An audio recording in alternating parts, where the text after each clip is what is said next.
C'est pourquoi nous sommes devant une réalité, les amis. Nous sommes devant un choix.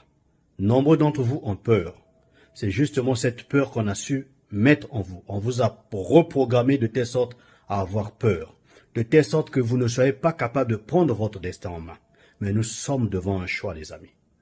Devrions-nous rester à la maison et mourir de faim, manquer de travail, manquer de quoi même pouvoir nous nourrir? Mes chers nouveaux abonnés, mes chers abonnés, mesdames, messieurs, peuple congolais, chers membres de la diaspora, individuellement et collectivement, du nord au sud, de l'est à l'ouest et au centre, tant au niveau citoyen qu'intellectuel, militaire, politique, religieux et ou spirituel, pour l'intérêt général, toute notre solidarité avec le peuple congolais, victime de plusieurs attaques massives et coordonnées par le régime France-Afrique du négrier des services Denis Sassou Nguesso. Il est inadmissible que les Congolais voient leur droit à la sécurité, à la vie, à la dignité, etc., mis en cause depuis presque 47 ans par le négrier de service Denis Sassou Nguesso. Et pour combien de temps encore? C'est pour cela que je vous invite à écouter attentivement pendant 2 minutes durant la même information pour que ça rentre dans votre tête. Parce que les Congolais, il faut les répéter ça plusieurs fois. Tant que Sassou Nguesso sera là, encore là, il faut les répéter ça. Pour que vous preniez conscience des signaux d'alerte ou de nos signaux d'alerte de notre combat, les signaux de notre combat, l'objet de notre combat, le sens et la signification de notre combat. Il faut les répéter plusieurs fois pour que les Congolais enfin soient libres, dignes et heureux dans leur propre pays. Donc il faut répéter ça, il faut le répéter. Ce que vous allez entendre là, même si certains sujets indigènes ou esclaves viennent parfois dans mon compte YouTube là, jouer aux amalgames, au négationnisme et autres, qu'à Tonga tu répètes les mêmes choses, oui, qu'on appelle ça les réflexes conditionnels. Ben oui, les réflexes conditionnels. Pour que vous puissiez avoir à l'esprit qu'est-ce que c'est la raison, l'esprit critique, la liberté, la dignité, la conscience, la souveraineté du peuple, la résilience, l'empathie, l'éthique et autres. Il faut répéter ça. Il y a un qui est venu là, je ne sais pas où est-ce qu'il est sorti d'un autre temps.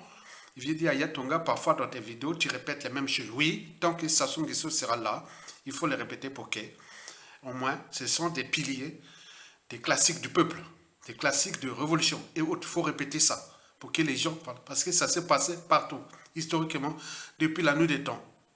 Il faut répéter ça. C'est comme le pêcheur qui va à la pêche, le poisson est là, il porte la pape, il attend, il tourne à un moment donné, il peut mordre. Nous, c'est pareil. Peut-être qu'à tout instant, au niveau civil et au militaire, les Congolais pourraient peut-être mordre la part de nos signalements, de nos alertes et autres, et dégager enfin l'ennemi commun. Et donc, ce que vous allez entendre là va certainement éveiller encore une fois de plus la conscience des citoyens. Comme disait Gandhi, je préfère avoir un individu debout que 1000 assis. Et c'est ça, le citoyen est debout. Le sujet indigène et ou esclave, serviteur gênant ou pas, de Sassou Nguesso, il est assis. Il vient voir ça comme un spectacle. Alors qu'ailleurs, partout dans le monde, et sur l'ensemble de notre continent, on se bat pour notre liberté, dignité et souveraineté de peuple. Depuis l'esclavage, en passant par le colonialisme, aujourd'hui la France-Afrique au crépuscule. Donc la vie est un combat.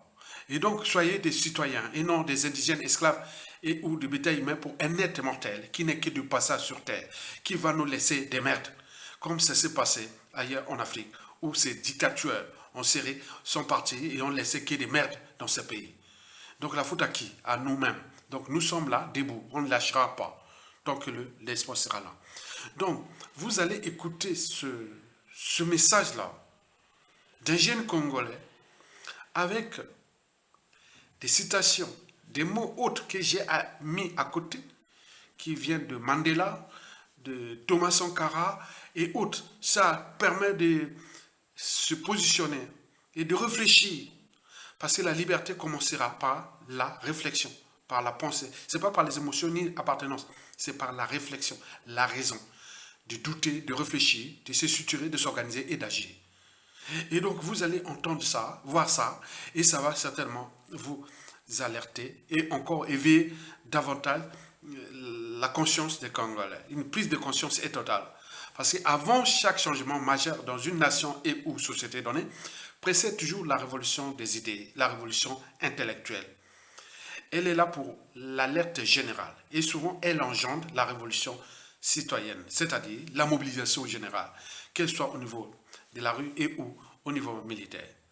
Tant qu'à faire. Donc, j'y reviendrai pour les débats intellectuels, mais positionnés au débat existentiel. Parce que la situation que nous vivons, ou les débats qu'on doit maintenant engager, n'est plus politique, ni social et encore moins humanitaire. Le débat n'est plus là. Le débat est existentiel.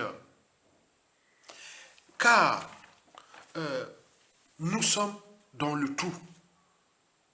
On ne parle plus de la politique, ni du social, ni de l'humanité. Non, nous sommes descendus très bas. Alors comment, pourquoi nous avons laissé faire, tout renoncer? Pourquoi sommes-nous impuissants, inertes à nos souffrances, alors que nous avions les moyens humains, matériels, un peuple? C'est puissant, un peuple. Nous avions tout. Pourquoi nous avions laissé faire? Pourquoi nous avons laissé libre cours à M. Denis Sassou Nguesso, le négrier de service, faire ce qui se passe là, que vous allez voir? Un être mortel qui n'est que de passage sur terre. Un mercenaire au service de la force Afrique au crépuscule. Donc, c'est tous ces questionnements, on doit s'éveiller. On doit se réveiller. Et c'est pourquoi j'incite. Donc, écoutez d'abord ce que vous allez voir là. Et après, je viendrai pour nourrir les débats existentiels. Parce que on a tout tenté au niveau politique, au niveau institutionnel, au niveau administratif, au niveau économique, au niveau social, etc. Ça soit tout essayé contre nous, mais on ne bouge pas. Maintenant, ce débat devient existentiel, la vie ou la mort. Comment un peuple peut-il laisser mourir comme ça? Tout abandonner. Donc, nous allons nourrir le débat par la suite. D'abord, écoutez ça pendant 2 minutes. Et c'est bien, en biologie, on appelle ça des réflexes conditionnels. Donc, il faut qu'on vous entraîne à répéter les mêmes choses pour qu'à un moment donné, quand vous allez être en présence ou face à des mêmes situations qui se passent ailleurs où les peuples se mobilisent, se révoltent, vous allez dire, mais c'était les mêmes mots-clés qu'Aya Tonga utilisait. Oui, on est dans les classiques de peuple. Les classiques de peuple, c'est ça. Ça passe par la révolution intellectuelle, puis la révolution sociale, la révolution citoyenne, et puis la mobilisation générale. Écoutez ça, j'y reviendrai. C'est pourquoi nous sommes devant une réalité, les amis. Nous sommes devant un choix. Nombreux d'entre vous ont peur. C'est justement cette peur qu'on a su mettre en vous. On vous a reprogrammé de telle sorte à avoir peur, de telle sorte que vous ne soyez pas capable de prendre votre destin en main. Mais nous sommes devant un choix, les amis. Devrions-nous rester à la maison et mourir de faim, manquer de travail, manquer de quoi même pouvoir nous nourrir? Regardez la qualité de l'eau. Congo Brazzaville. Allez,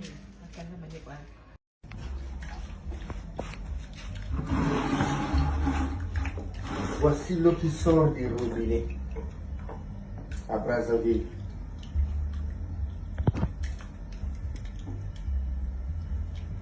Brazzaville. L'eau qui sort du robinet. Là, on est à Brazzaville. Vraiment.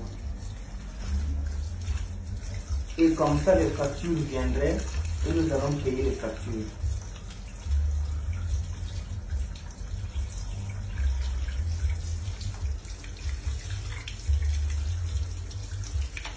Nous sommes là à Brazzaville, l'eau qui sort des robinets. Et il y a... Nous sommes devant une réalité, les amis. Nous sommes devant un choix.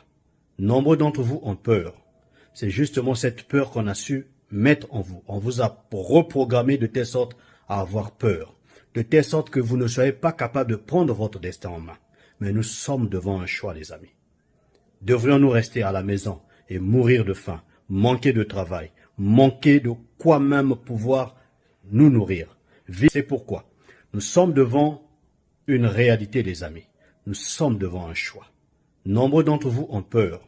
C'est justement cette peur qu'on a su mettre en vous. On vous a reprogrammé de telle sorte à avoir peur. De telle sorte que vous ne soyez pas capable de prendre votre destin en main. Mais nous sommes devant un choix, les amis. Devrions-nous rester à la maison et mourir de faim, manquer de travail, manquer de quoi même pouvoir nous nourrir? De ce qui précède, faites vous-même ou demandez vous-même à vos proches, amis et connaissances, même à vos ennemis. Et meilleur encore, allez dans les médias et réseaux sociaux. Allez demander à des citoyens des pays d'Afrique noire et ou ailleurs dans le monde. Est-ce que vous avez déjà vu que dans une capitale, les gens ont ce problème-là d'insalubrité de l'eau empoisonnée. L'eau partout dans le monde, et en particulier dans les pays développés, l'eau a 5 défis. L'eau là, pour toute politique publique, l'eau a 5 défis. Le premier défi, c'est vital. Donc on doit trouver de l'eau pour que les gens qui vivent dans ce pays aient de l'eau. Le deuxième défi est politique. Donc la politique de l'eau potable, la politique publique. On se bat pour que la population ait de l'eau potable. Parce que l'eau, c'est la vie. Troisième défi, le défi technologique. Il faut qu'on cherche tous les moyens pour que l'eau soit de meilleure qualité et commerciale pour ceux qui veulent vendre et autres. Commercial parce qu'il y a aussi, il peut y avoir les taxes. On paye de l'eau, hein, il y a des taxes. Rapport qualité-prix. On met les moyens pour que l'eau, les gens boivent de l'eau propre. Quatrième défi, le défi écologique. On cherche à protéger les sources d'approvisionnement en eau. Ailleurs, on en parle des bassins versants. Vous avez par exemple pu entendre ici ces derniers temps en France ici, pour des problèmes d'environnement que je connais bien, les bassins versants de l'eau que les Parisiens boivent. On a protégé ces bassins versants qui passent du trajet entre la Normandie, donc du côté de Rouen, Caen et tout ça là-bas, jusqu'au bassin parisien. Donc ces sources-là, la France, le Paris est dans un bassin, comme le bassin du Congo. Il y a aussi le bassin aquitain en France ici. Il y a le bassin parisien, le bassin aquitain, côté de Bordeaux. Il y a le couloir rhodanais, côté de là où passe la Loire, le Rhône, jusque dans le golfe du Lion. Il y a des massifs armoricains, côté Bretagne, le massif central en Auvergne, les Alpes, les massifs alpins, les Pyrénées, Et n'oublions pas les massifs des Vosges et tout ça, toute cette géologie que je connais puisque je l'ai étudiée. Pour les Congolais, ils vont dire, ah oui, tu étudies la géologie qui est la faune. Oui, je connais aussi la géologie du Congo. Il faut revenir, leur dire que si on parle du Congo, je connais, je vous ai fait un truc sur les minéraux, les Congos, la géographie et autres. Pour le Congo, l'Afrique, je connais. Mais le monde entier aussi. Parce qu'on est là, on est, voilà. Donc, il ne faut pas dire, ah oui, tu connais que pour la faune. Mais nous aussi, je connais mieux le Congo que vous aussi. Donc, c'est pour tout. Donc, je vais donner seulement l'exemple de la France. Donc, le défi écologique. Donc, on doit protéger les sources d'approvisionnement en eau. Pourquoi? Parce que ça évite moins de traitements, moins de coûts financiers pour traiter cette eau. Quand la source est bonne, on protège tout autour. L'eau de Brazzaville, l'eau de Pointe-Noire, l'eau de Divenier, l'eau de Bétou, l'eau de Wesso, l'eau de Mbomo, l'eau de Makoti Poko, l'eau de Lekana, l'eau de Sibiti, l'eau de Madingo Kai, l'eau de Brazzaville, comme l'a dit, de Kinkala, de Kindamba, de Mouyonzi, de Dolizi et tout. Il faut chercher là où on va prendre de l'eau, là, il faut les protéger, c'est sûr, ça, on n'a pas ça de politique environnementale et autres. Là, chez nous, il n'y a rien. Donc, on va prendre de l'eau qui est déjà insalubre et on mange de la circulation, on va aller. Donc, j'ai parlé des premiers défis. Le défi, déjà, vital. Le deuxième défi, politique. Troisième, commercial. Quatrième, écologique. Et cinquième défi, géopolitique. C'est-à-dire que nous sommes dans le bassin du Congo. Donc, on doit avoir une politique générale en ce qui concerne la ressource en eau pour le bassin et autres. Mais comme nous sommes dans le bassin le plus arrosé d'Afrique, bon, ça ne pose pas de problème, il faut voir à long terme. Mais donc, il y a tout ça, ce sont des politiques qui est déjà pour notre pays et aussi pour la sous-région. Mais là, il n'y a rien. Quand je vois le Congo, la sous-région, on est là. Donc, nous devons dégager ce monsieur-là pour mener ces politiques-là demain, pour laisser ça aux générations actuelles et futures, que vivre au Congo, on peut vivre avec l'eau et autres, on est bien. On est déjà béni par la nature, mais là, la ressource est mal utilisée. Et donc, vous imaginez. Et donc, là, quand vous demanderez à votre géologue, hydrologue, à votre physicien chimiste, biologiste, biochimiste, je dirais même microbiologiste et nutritionniste, médecin de toutes catégories ou de toutes spécialités, que ce soit toutes les grandes fonctions de l'organisme sont liées, depuis le cerveau et les organes. Le cerveau, le cœur, les reins, l'estomac et tout compagnie, c'est lié avec l'eau. L'eau, c'est la vie. Mais quand on met l'eau dans ces conditions, on se dit qu'il y a un problème. C'est un génocide qui est là.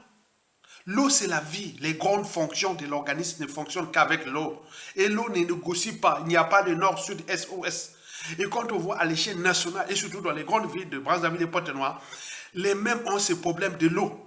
Donc l'eau devient le dénominateur commun de dégager ce monsieur-là, puisque ça touche tout le monde. Il n'y a pas d'amalgame, soit disons, ce sont des Mboshi ou les gens de la Kivette ou du Nord ou de l'Est haute, alors que le régime là, les gens qui travaillent avec les régimes là, sont du Nord au Sud, de l'Est à l'Ouest, même s'ils sont sous ordre des officines inférieures au clan, ça c'est une question, sous ordre de la France-Afrique, mais quand même, il y a quelque chose d'existentiel pour nous, d'un point de vue existentiel. L'existentialisme, c'est la vie. On est venu sur Terre pour mourir bêtement à cause d'un négrier de service au crépuscule qui va nous laisser la merde. Je vous ai fait un traité simplement de la gestion des ressources en eau. Je vous ai fait plusieurs vidéos sur la gestion de l'eau au Congo. En pensant déjà à ces défis-là précités. Et qu'on doit mettre des politiques économiques, sociales, environnementales, géopolitiques et autres, pour que nous, demain, on soit déjà, qu'on est béni par l'eau, c'est un atout, c'est plus que le pétrole, plus que l'eau. L'eau, c'est plus que le pétrole. Donc, il faut que vous pensiez à ça. Pensez à ça. Vous avez vu là, écologique, on parle économique ou commercial, les barrages hydroélectriques, les pompes, il y a tout ça là qui va avec l'eau. L'eau, c'est une énergie. L'eau est à la fois énergie et matière. La fameuse équation E égale MC carré que Albert Einstein avait peiné comme ça jusqu'à les trouver. Liant l'énergie et la matière. L'eau est-elle une énergie ou une matière? L'eau est énergie et matière. Et donc, je vous ai démontré ça dans plusieurs vidéos. Donc, pensez à la matière grise. Pensez à notre lutte pour que chacun de nous puisse comprendre qu'on a un dénominateur commun là. Si on ne s'entend pas sur un dénominateur commun, nous allons nous entendre sur quoi? L'eau, c'est la vie. Ça sont en train de tuer tout le monde dans ce pays à cause des problématiques de l'eau. Est-ce que nous allons laisser mourir là? Donc, le temps n'est plus de s'indigner. Le temps est venu d'agir. Et si demain, si il tombe, au moment où ces gens-là seront en prison, avant de réformer tout ça, tout ce qu'ils ont laissé, ils vont boire ça. Les gars là qui vont être arrêtés là, on dit bon, prends l'eau là qui est sale là, bois ça, de gré ou de force. Si tu ne bois pas, tant pis, tu meurs voilà, tu meurs là-bas, tranquille. Et beaucoup vont mourir parce qu'on va leur faire boire l'eau là. Leurs projets de municipalisation à la con, les grands travaux à la con, les voyages à la con, les vadouilles à la con, tout à la con. Regardez les priorités. Les priorités sont ailleurs pour eux. Les biens mal acquis, les privilèges, les passe-droits et tout compagnie. La France-Afrique pour les protéger, tout compagnie. Et jusqu'à combien de temps encore? Pensez-y à votre existence. On est venu sur terre. C'est pas pour se laisser mourir bêtement à cause des problèmes de l'eau, alors que la ressource est là. Et pourquoi nous laissons faire? Parce que dans toute organisation, qu'elle soit État, entreprise ou association, lorsqu'il y a un dysfonctionnement, c'est celui qui a la tête qu'on est responsable. Le pouvoir est responsable et coupable. Et nous aussi, on n'arrive pas à structurer pour organiser, pour agir contre lui. Mais ce n'est qu'une question de temps. Mais puisque ce monsieur, ce Denis Sassou Nguesso, et ce monde-là que je dis au clan Sassou Nguesso, regardez bien comment vous êtes en train de punir tout un peuple. Et quand il y aura des tordus comme vous, au niveau de la justice, vous savez que l'une des premières lois sur les 10 de la prestation des choses sera l'introduction de la peine de mort. Parce qu'on ne peut pas comprendre que les gens sont venus s'amuser là. Donc il y aura l'introduction de la peine de mort. Dès les premières lois. Parce qu'on ne peut pas standardiser les constitutions ni la justice dans un pays. Ailleurs, la peine de mort est appliquée. Nous allons appliquer, c'est l'une même les 5 premières lois qui seront appliquées dès la chute de Sassou Nguesso. Donc, rejoignez la résistance. Et dans cette résistance, nous rejoignons avec les citoyens, le peuple. Et nous allons récupérer ce pays et dans une transition politico-militaire. Et qui est pour nous, qu'on se dit qu'on est Congolais. Le pays-là nous appartient, n'appartient pas aux étrangers. On se bat pour sa terre, on se bat pour son pays. Et là, quand on prend, on devient sans scrupule. Et donc, les gens là vont boire de l'eau là, dans les prisons, dans les endroits où ils vont faire. On les met là, pour qu'ils meurent aussi comme ils ont laissé les autres mourir comme là. Vous voyez les gens ont des problèmes de tension énormes. Parce que l'eau là n'est pas bonne. Donc, on ne sait pas les tensions actives qui sont injectées dans cette eau. On ne sait pas beaucoup de choses. Ça perturbe toutes les grandes fonctions de l'organisme. Donc, moi, quand j'arrivais ici en France, peut-être vous n'avez pas constaté ça. Moi, quand j'arrivais ici en France, au début des années 92-93, mais j'avais les maux de tête, les tensions, la tête. Moi, physiologiste, je savais qu'il y a un problème de l'eau. Au départ. Mais sous Sassou Nguesso 1, il y avait encore quelques contrôles. Parce que l'eau venait à minuit, il faisait ses incantations nocturnes et tout compagnie. Mais là, il est à tel stade où il y a des métaux lourds. Et il y a tout, au niveau physiologique, au niveau biochimique, au niveau neurologique, au niveau point. Ah non, c'est de là. C'est de génocide de masse. Il ne suffit pas de tuer les gens, comme disait le proverbe chinois, que ça ne sert à rien d'avoir des armes. Il suffit de réduire l'éducation, tout ça. Vous aurez un pays d'ignorants, de voleurs et d'assassins. Aujourd'hui, ça soit tout réduit au silence. Et nous sommes là en tête de... Donc, préparez-vous à être soit dans la rue ou un coup d'état militaire salutaire. La date butoir, c'est le mars 2026. Et d'ici, il peut tomber là. Mettons les pressions qui tombent du nord au sud, de l'est à l'ouest. Rejoignez la résistance pour qu'on récupère notre pays. Quand un monstre qui fut placé là, qui se moque de nous, il va partir. De toute façon, il a fait sa vie. Hein. Il va laisser les enfants passer par là, les petits-enfants, qui demain, ils seront en présence de leurs victimes. Voilà, donc on ne sait pas ce qui va se passer. L'histoire a tendance à se répéter. On ne sait pas, ça c'est le futur. Mais pour nous, on gère le présent. Et avec le passé qu'on connaît. Donc, allons seulement pour dégager ce monsieur. Et pour dégager ce monsieur, nous devons nous unir autour du dénominateur commun que l'eau, c'est la vie. L'eau, c'est tout le monde. Toutes les catégories socio-professionnelles.